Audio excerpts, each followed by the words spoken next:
Darwin.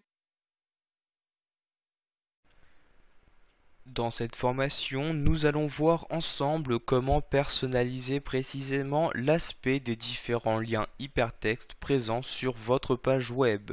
Pour cela, nous allons créer dans un premier temps une nouvelle règle de style CSS. Je clique donc en bas dans les propriétés CSS, je sélectionne ici dans le menu Nouvelle règle, puis je clique sur Modifier la règle. Ici, nous allons choisir donc le type de sélecteur composé. Nous allons ensuite le sélectionner en cliquant sur la flèche et vous avez ici donc 4 sélecteurs composés utilisant la balise A, donc balise correspondant au lien hypertexte. Comme vous pouvez le voir, vous avez ici donc 4 valeurs après les deux points. Il y a donc link, visited, over et active. La différence entre les 4 étant très simple. Le link vous permet de modifier l'aspect d'un lien hypertexte par défaut, donc présent sur une page web par défaut. Visited pour modifier l'aspect d'un lien hypertexte ayant été visité par l'internaute. Vous avez ensuite le A2.over pour modifier cet aspect, donc lorsque l'internaute passe le curseur de sa souris sur le lien hypertexte, ou enfin A2 l'internaute clique sur le lien hypertexte correspondant. Donc je vais dans un premier temps choisir de modifier l'aspect des liens hypertextes par défaut à l'aide de l'attribut donc ici A2.link. Je vais insérer ici cette règle dans ma feuille de style style.css. Je clique donc sur OK comme ceci. Je vais maintenant choisir donc quelle modification d'aspect je souhaite apporter.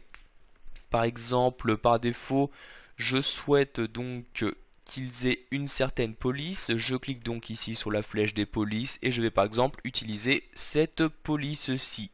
Vous pouvez de la même manière par exemple changer leur taille, leur style, etc. Vous allez également pouvoir leur appliquer une bordure par défaut ou autre. Vous n'avez qu'à choisir donc les modifications en CSS que vous souhaitez apporter.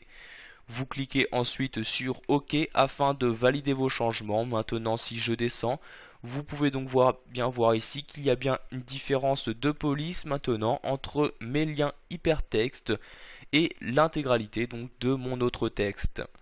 Nous allons maintenant créer une nouvelle règle, permettre donc de modifier l'aspect d'un lien hypertexte lorsque le curseur de la souris se trouve sur ceci.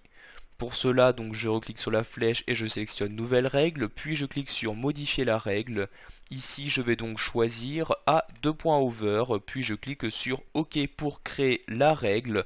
Par exemple, ici, je vais choisir d'augmenter donc la taille des caractères lorsque l'utilisateur passe sa souris dessus. Donc je me rends ici dans l'attribut font size et je mets par exemple à 16 comme ceci, donc 16 pixels.